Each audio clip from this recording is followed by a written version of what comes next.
আজকের ব্যানার এবং হেডলাইন দেখে আপনারা নিশ্চয়ই বুঝতে পারছেন আমাদের আলোচনার বিষয়বস্তু রাষ্ট্রপতির পদত্যাগ, সামনে কি সামরিক শাসন আসছে কিনা এই বিষয়টা নিয়ে কথা বলবো। এছাড়াও বাংলাদেশে অনেক কিছুই ঘটছে, আজকে কিছুক্ষণ আগেও বিশাল বিশাল ঘটনা ঘটেছে, সেগুলো স্যারকে আগেই জিজ্ঞেস করবো। তো চলুন আগে ওনার কাছে যাওয়া যায়। এখন আজকে যখন আমি এই মুহূর্তে আপনার সাথে কথা বলছি, এখানে CIA agents R here in this country. Mister Hamilton, who was the CIA operations এর ইসের চার্জে ছিল, সে 25 তারিখে চেক ইন করেছে ওয়েস্টিনে, বুকিং দিয়েছে United States. This gentleman was also married to a Bangladeshi মেয়ে, বোধহয় ক্রিশ্চিয়ান মেয়ে, লোরেন, বাংলাদেশি। ওর সাথে অবশ্য এখন ডাইভোর্স হয়ে গেছে। সো এই লোকটা is a very decorated officer of the CIA, he is here. কি দরকার তার, কেন এসেছে, ওর কি দরকার আছে এখানে? মেবি দে উইল সে যে সার্জিও গোর আসতেছে এই জন্য এসেছে, but he is a retired officer. So he has come here as a special agent to do some এই গভর্নমেন্টকে তো বোঝা উচিত যে এই গভর্নমেন্টকে তো তারা হয়তো কনস্পিরেসি করে ফেলে দেবে, বিকজ আপনার এখানে তো কনস্পিরেটর রেখেছেন আপনি ক্যাবিনেটের মধ্যে খলিলুর রহমানকে। খলিলুর রহমান তো পরবর্তী হতাশ, আর ইউনুস তো লাইনাই আছে যে কিভাবে ক্ষমতায়। আবার এইটা প্রচার হচ্ছে যে ইউনুস কি রাষ্ট্রপতি হচ্ছে। করেন ইউনুসকে রাষ্ট্রপতি, দেন দেশকে ধ্বংস করে, দেন স্বাধীনতা শেষ করে দেশে। মানে I just don't understand what is happening. I mean, you must govern. The prime minister must govern. উনার টিম ঠিক করতে হবে। He does not have a team. এক একটা মন্ত্রণালয় বসিয়ে দিয়েছেন advisor, special assistants and what not.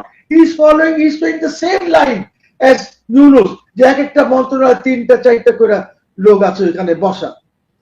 যেটা ক্যাবিনেট সেক্রেটারি নর্মালি আমরা দেখেছি, বিকজ ক্যাবিনেট সেক্রেটারি তো থাকে ক্যাবিনেট মিটিংস গুলিতে।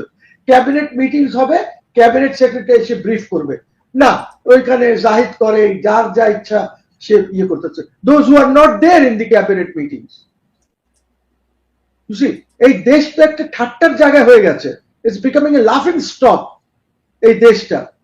আর এরা কি কিছু জানে, এরা কিছু বোঝে যে কি হচ্ছে? বা উনার এই 55,000 স্কোয়ার মাইলস এর বাইরেও তো ঘটনাগুলি ঘটতেছে। Meetings are going on between various stakeholders যারা এখানে আছে। আপনাকে নেগোশিয়েট করতে হবে ইউরোপিয়ান ইউনিয়নের সাথে, আপনি পারছেন না। আপনাকে নেগোশিয়েট করতে হবে গঙ্গার জল, পানি, মানে আপনি পারতেছেন না। আপনি ওইটা নিয়ে আপনার কোনো নাই। আই মিন ইউ কান্ট, আপনাকে তো, ইউ আর দ্য পাইলট। আপনি যদি না পারেন, প্রাইম মিনিস্টার যদি না পাইলটিং করতে পারেন ঠিক করে, তাহলে কি হবে? আপনার ইমেজ বাড়তেছে, বাড়ো, দেশ গোল্লায় যাক, ডাজ নট ম্যাটার। আপনাকে লোকজন বাবা করছে, আমিও করছি, যে এরকম সিধা মাথা প্রাইম মিনিস্টার আমার, সে কত জিন্স পরে টেক্স পরে ঘুরছে, মিটিংস করছে, হোয়াট আ গ্রেট ম্যান। সে সাদা মাটা খায়, ডাল ভাত, হয়তো একটা সবজি এই খাচ্ছে, 100 টাকায় নামিয়ে এনেছে লাঞ্চ। এটা তো দেশকে এগিয়ে নেবে না। আপনার পার্সোনাল ইমেজ বাড়বে, but the country will go down. এইটাকে ঠিক করেন, আপনি স্টক মার্কেট ঠিক করেন, আপনি এক্সপোর্ট, আপনি জানেন মোর দেন 20-30% industries have close down. Industries বন্ধ হয়ে গেছে। ঢাকা শহরে আপনার মুভমেন্ট করতে পারছেন না। কেন পারছেন না? বিকজ অটোস, মোটরাইজড রিক্সাস ভরে গেছে। আপনি কোনো পদক্ষেপ নিচ্ছেন না যে এইগুলিকে বন্ধ করবেন। ইটস আ মেট্রোপলিটন সিটি, 2-3 কোটি লোকের শহর, 2টা আছে, মিউনিসিপাল কর্পোরেশনস আছে, সিটি কর্পোরেশনস আছে এই দেশে, এইখানে 2টা। কিভাবে এইগুলি চলবে? আপনি তো মিনিমাম যেগুলি করা ওইটা করছেন না। আপনি ইনভেস্টমেন্ট চাচ্ছেন, ডু ইউ নো যে এয়ারপোর্টে আপনি তো বলেছেন যে আপনি ভিসা বিহীন আসবেন, এয়ারপোর্টে ভিসা নিয়ে নেবেন। 2 ঘন্টা বসে থাকতে হয় ভিসার জন্য। কেন? আপনার কাছে এত এডুকেটেড, এত লোকজন আছে, বিডার, চেয়ারম্যান, সাংঘাতিক ব্যাপার, স্ট্যান্ডার্ড চার্টার থেকে বা HSBC থেকে নিয়ে এসেছেন। ভাই মেক ইট অনলাইন। আপনার এখানে ইনভেস্টর যদি আসে, সে অনলাইনে ভিসা করে চলে আসবে ফ্রি, এইখানে এসে 2 মিনিটে স্ট্যাম্প করে বেরিয়ে যাবে।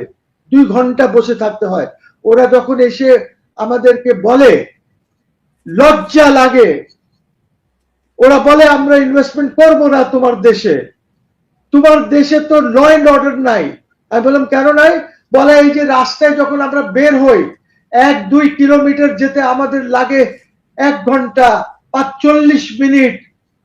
আর তো এরকম আমরা কোন সিটি দেখি নাই যেখানে এত সময় লাগে। এক সময় ব্যাংককে তারা বলে যে ব্যাংককে লাগতো, বাট ব্যাংককে এখন লাগে না।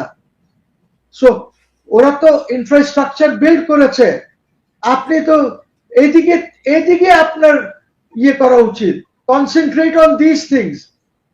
সেটা না করলে মুশকিল হয়ে যাবে। Concentrate on the markets. জনগণ 100 টাকা 150 টাকা করে যদি সবজি খায় কিভাবে হবে? So we are in a very bad shape. আপনাদের এখানে কোনো ইনভেস্টমেন্ট আসবে না, ইভেন লোকাল ইনভেস্টমেন্ট আসবে না। আপনি এই কয়েকদিনের মধ্যে 1-1.5 মাসের মধ্যে আপনি মোর দেন 9,000 কোটি টাকা আপনি ব্যাংক থেকে নিয়ে গেছেন সরকার চালানোর জন্য। আপনি এই টাকাটা নিয়ে গেলে আপনার ব্যাংকে তো টাকা নাই, মোস্ট অফ দ্য ব্যাংকস গুলি তো আপনার দেওয়ালিয়া। আপনি ব্যবসায়ীরা কি করবে? যারা ব্যবসা করে ওদের জন্য যে ক্রেডিট দরকার, যারা ইন্ডাস্ট্রি চালায় ওদের ক্রেডিট দরকার, ওদেরকে তো আপনি ক্রেডিট দিতে পারবেন না, বিকজ আপনি নিয়ে যাচ্ছেন সরকার চালানোর জন্য টাকা। এইটার উপরে আপনি কনসেন্ট্রেট করেন যে এইটা কিভাবে করব। জুডিশিয়ারিকে আপনি ইন্ডিপেন্ডেন্ট করার চেষ্টা করেন, ওইখানে কোথায় প্রবলেম আছে। আগে জুডিশিয়ারি কিভাবে চলতো 30 বছর আগে, 40 বছর আগে, 50 বছর আগে, ইন্ডিপেন্ডেন্ট এখনকার চাইতে অনেক বেশি, এই মাসদার ফাসদারের চেয়ে অনেক বেশি ছিল। আপনি তো চান না মনে হয় ইন্ডিপেন্ডেন্ট জুডিশিয়ারি, যার জন্য সচিবালয় করেন নাই।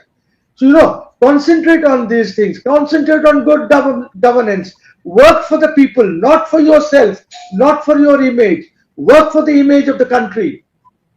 আজকে সোলেমান তো বলছে যে ফ্যাসিস্টের সময় তো যে ডেভেলপমেন্ট হয়েছে, যে ধরনের, ওরকম ফ্যাসিস্ট যদি থাকে তাহলে that is better than this governments. Something like this. সোলেমানেরটা দেখেন, ওর কন্টেন্টটা আজকের দেখেন, সে কি বলেছে। আপনার কাছে না থাকলে আমি পাঠিয়ে দেব, কোনো অসুবিধা নাই। স্যার এখন এই যে থার্ড টার্মিনাল, আমাদের থার্ড টার্মিনাল আমরা এতদিন শুনেছি যে জাপানকে দিয়ে দেওয়া আছে, জাপান ইয়ে করবে, এখন আবার আমেরিকা চাচ্ছে, কি করবে বাংলাদেশ? আরে বাবা, দেশটাকে দিয়ে দেন না আমেরিকাকে, আর প্রাইম মিনিস্টার গভর্নর হয়ে যাক না, এটা একটা প্রদেশ হয়ে যাক আমেরিকার। অ্যাটলিস্ট আমরা ইউএস পাসপোর্ট পাবো, পৃথিবীতে অনেক দেশে ভ্রমণ করতে পারবো ভিসা ছাড়া। দরকার কি আছে আপনার? দিয়ে দেন, become a governor, make it a state. কত 52nd বা 53rd স্টেট বানা দেন দেশটাকে, যদি সবকিছু আমেরিকাকেই করতে হয়।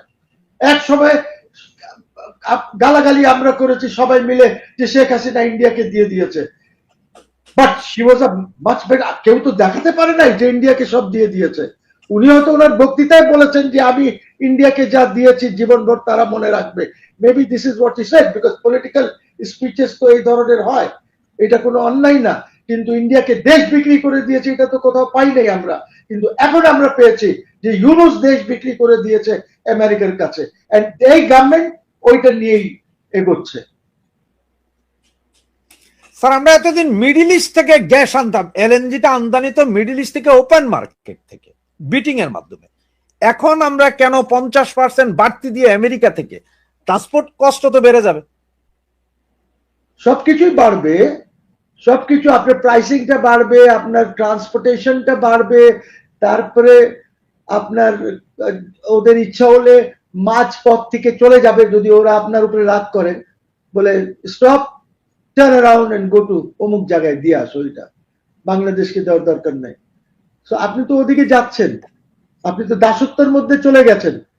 ইন্ডিয়ার দাসত্বে তো আমরা ছিলাম না, এটি শেখ হাসিনার সময় তো আমরা দাসত্বের মধ্যে ছিলাম না, অথচ আমরা কত চিৎকার করেছি, আমিও করেছি যে ইন্ডিয়ার দাসত্বতে চলে গেছি। আমাদের একটা এগ্রিমেন্ট দেখাতে পারে নাই যে শেখ হাসিনা যেটা ইন্ডিয়ার সাথে করেছে। শেখ হাসিনা তো সরকারে ছিল না, ফরেন অফিস কি দেখাতে পেরেছে একটাও এগ্রিমেন্ট? দেখাতে পারে নাই তো। এই আসিফ নজরুল দেখাতে পেরেছে একটাও এগ্রিমেন্ট? 26 লাখ ইন্ডিয়ান আছে, আমরাও বলেছি যে ওদেরকে সরিয়ে দাও, কিন্তু ওই 26 লাখ দেখি না তো, চোখে পড়ে না তো। সো কোয়েশ্চেন ইজ, পলিটিক্যালি আমরা অনেক কথা বলেছি, এখন আমরা বুঝতে পারছি যখন শেখ হাসিনা এখন দেশে নাই, সরকার আরেকজন চালাচ্ছে, ইউনূস চালিয়েছে, এখন আমার প্রধানমন্ত্রী হলেন তারেক রহমান সাহেব, উনি চালাচ্ছেন। এখন আমরা কদর কি ছিল বা উনি কি করেছেন দেশের জন্য, এইটা এখন আমরা বুঝতে পারছি যে শেখ হাসিনা দেশের জন্য কি করেছে। হ্যাঁ ঠিক আছে, কারাপশন হয়েছে, লুটপাট হয়েছে, সব দেশেই হয়। কি সাউথ কোরিয়াতে লুটপাট হয়নি ইসের পার্কের সময়, কিন্তু দেশ কোথায় চলে গেছে। আপনার মাহাতিরের সময় কি হয় নাই, বলে নাই যে মাহাতিরের সময় সবাই বলেছে যে মাহাতির অমুককে ইন্ডাস্ট্রিয়ালিস্ট করে দিয়েছে, অমুককে এত বড় লোক বানিয়ে দিয়েছে, কিন্তু মালয়েশিয়া তো চলে গেছে ফার্স্ট ওয়ার্ল্ডের মতন। আপনি যদি কুয়ালালামপুরে ল্যান্ড করেন, আপনি বের হবেন দেখবেন যে it's like a first world.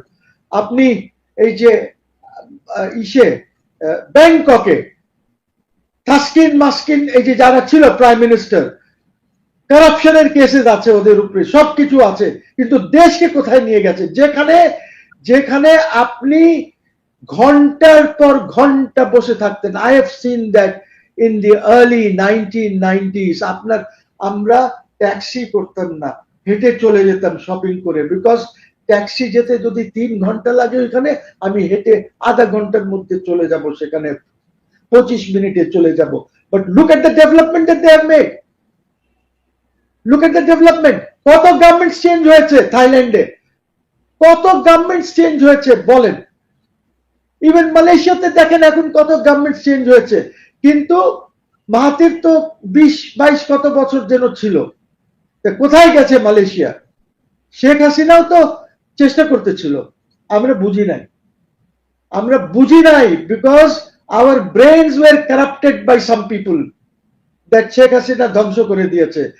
আজকে ইভেন জামাত পন্থী সোলেমানও এটা স্বীকার করতে রাজি হয়েছে, আমিও স্বীকার করতে রাজি হয়েছি যে আমরা বুঝতে পারি নাই যে শেখ হাসিনা দেশের জন্য কি করেছে। বিকজ এখন যখন কম্প্যারিজন করতে বসলাম, ইউনূসকে দেখলাম 18 মাস বা কয় মাস, এখন 6 মাস যাবত ওনাকে দেখছি, এখন বুঝতে পারছি যে কোথায় কি হচ্ছে। এখন আমরা বুঝতে পারছি যে দেশকে বিক্রি করা দিয়েছে ইউনূস সরকার থেকে নিয়ে, কন্টিনিউয়েশন চলছে। এই জন্যই তো সাহস করে অ্যাম্বাসেডার যে সবাই সাথে গিয়ে সব কানে নাক গলাম। আরে মুক্তিযুদ্ধের লিস্টের সাথে ও সহায়তা আমার কেন লাগবে বা কি লাগবে, ইউ টেল মি। আমাদের এখানে তো এখনো মুক্তিযোদ্ধারা আছেন, I got a ministry for মুক্তিযোদ্ধা, উনি কাজ করছেন তো, উনি তো যে গ্যাজেটে যেগুলি ভুয়া আছে ওইগুলিকে বের করছেন উনি। বাস চলে আসলেন মুক্তিযোদ্ধার লিস্ট বানানোর জন্য ইউনাইটেড স্টেটস অফ আমেরিকা। আরে আগে ইরানের সাম্বাল দাও, আগে ইরানের সাম্বাল দাও, আগে তোমার ঘাটিগুলি যে আছে বাহরাইন, কুয়েত, সৌদি আরবিয়া, কাতার, জর্ডান, এইগুলির আগে বাঁচাও, তারপরে আইসো বাংলাদেশে কিছু করতে। ফাইজলামি পাইছে একদম। থ্যাঙ্কস টু শেখ হাসিনা যে দেশ অ্যাটলিস্ট কিছুটা এগিয়ে ছিল, এখন সবাই টেনে হেঁচড়ে পিছিয়ে নিয়ে আসতেছে। ইন্ডাস্ট্রিজ আর ক্লোজিং, কোনো হিসাব আছে? আনএমপ্লয়মেন্ট বাড়ছে, আপনারা বলেছেন কত কোটি যেন এমপ্লয়মেন্ট দেবেন, এমপ্লয়মেন্ট কি আকাশ থেকে পড়বে না আপনার ওই যে ইয়ে কি করে, ওই যে আরে ওই যে ইয়ে আমার সদ্য প্রেসিডেন্ট জিয়াউর রহমান সাহেবের যে ইয়ে যে ক্যানাল ওই যে বানাচ্ছে ওইগুলি কর্মসূচি, জি জি জি, ওইগুলি দিয়ে আপনি এমপ্লয়মেন্ট করে দেবেন। কি যে তামাশা চলছে। আপনি একটা কথা ভালো তুলেছিলেন যে মানে রান্নার গ্যাস নেই, আজকে রাতের 3টায়, মানে একদম ভোর রাত 3টা বাজে বাংলাদেশ সময়, হঠাৎ করে আমি দেখলাম যে আমার ফেসবুকের কিছু মহিলা আছে যারা আমার কন্টেন্ট শুনে, ওদের মধ্যে 2জন মহিলাকে দেখলাম যে রাত 3টার সময় অনলাইনে। আমি ফোন দিলাম তাদের, 2জনকে গ্রুপ কলে নিলাম, তাই নিয়ে বললাম যে আপা আপনারা রাতের 3টায় ঘটনা কি?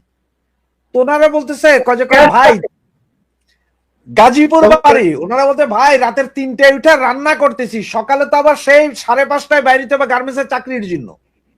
আমরা রাতের 11টায় আইসা খাইয়া একটু ঘুমাই, 2-3 ঘন্টা পর উঠে রান্না করতে হয়, সারাদিন গ্যাস থাকে না, চুলাই জ্বলে। হ্যাঁ, সেটাই তো বলছি যে সারাদিন গ্যাস থাকে না, কি বিপদে আছে জনগণ চিন্তা করেন। আর এই বিপদ তো ছিল না আমাদের শেখ হাসিনার সময়। I am grateful to Sheikh Hasina যে উনি দেশকে এত এগিয়ে নিয়ে গেছিলেন, এবং আমরা যেভাবে আমেরিকান কনস্পিরেসি করে ওনাকে যেভাবে সরালাম ইউএসএইড এর টাকা খেয়ে দালালি করে, এই খলিলুর রহমান টমান এরা যেভাবে দালালি করেছে ওনাকে সরানোর জন্য, যে কনস্পিরেসি করেছে, জামাত ইসলামী যে কনস্পিরেসি করেছে, এরা ছিল না ওই কনস্পিরেসির মধ্যে। বিএনপি ওরকম ইয়ে ছিল না, বাট এরা করেছে সব কনস্পিরেসি। আজকে আপনি দেখেন দেশ কোথায় আছে, কোনো কিছু হচ্ছে না দেশে। আপনি 1-1.5 কিলোমিটার যেতে আপনার 2.5-3 ঘন্টা লাগছে। আজকে আপনার train service is not good, আপনার বাস সার্ভিসেস আর নট গুড। আপনি মহা বিপদে আর জ্বালায় আছে বাংলাদেশিরা। আপনি দেখেন ইলেকট্রিসিটির এই দাম নিয়ে প্রোটেস্ট হচ্ছে বাংলাদেশে, অনেক জায়গায় প্রোটেস্ট হচ্ছে। আপনার হাতেও নাই যে আপনি এগুলি কমাবেন, আপনার বুদ্ধিও নাই যে কিভাবে কমাবেন, বিকজ আপনি আইএমএফ এর ইসে আপনাকে ঢুকিয়ে দিয়েছে ইউনুস। যেভাবে শেখ হাসিনার যে আইএমএফ প্রোগ্রামে গিয়েছিল, শি হ্যাড গট মানি, টাকা পেয়েছে, $1 বিলিয়ন বাকি ছিল, ওইটা আর দেয় নাই তারা। এখন আমরা বলেছি যে আমরা ওই প্রোগ্রামে নাই, আমরা নতুন প্রোগ্রাম করব। করেন নতুন প্রোগ্রাম। আপনি ইলেকট্রিসিটি আর আপনি ট্যাক্সেস যেভাবে বাড়াবেন, যেভাবে আপনি সন্ত্রাসী ব্যবস্থায় সরকার ট্যাক্স আদায় করবে, এই দেশের মানুষ কিন্তু সহ্য করবে না। At least the businessmen will not do business. Industrialists will not run their industry. Because চাঁদা দিতে হয় প্রত্যেকটা কাজের জন্য। Corruption is at the highest. এই যে বললাম আমি, এই যে আপনি কোন দুঃখে, ভাইরে কোন দুঃখে আপনি আপনার অর্গানাইজিং সেক্রেটারি, অমুক তমুক ওদেরকে আপনি এসব কর্পোরেশনে দিয়েছেন, কোন দুঃখে? আপনার আম্মা তো এই কাজগুলি করেন নাই, আপনার বাবা এগুলি করেন নাই। They had a lovely team, খুব ভালো টিম ছিল ওদের ক্যাবিনেটটা দেখেন, আপনার ক্যাবিনেট দেখেন, কাদেরকে নিয়ে আপনি কাজ করছেন। আপনার কি লোক নাই? আমি তো বলেছি যে যদি আপনার অসুবিধা হয় সংবিধান এমেন্ড করেন, 10% আপনি টেকনোক্র্যাটস এর জায়গায় আপনি 30% করেন, but get experts who can run this country. These people, your cabinet cannot run this country. Your cabinet does not have that depth. Your cabinet does not have the capacity to run this country. Governance দরকার, আবার জনগণের immediate needs গুলি meet করতে হবে। আপনি কি করছেন? আপনার ওই বাচ্চাদের ফুটবল খেলা দেখে রাষ্ট্রের বা নেশনের তো কোনো লাভ হবে না।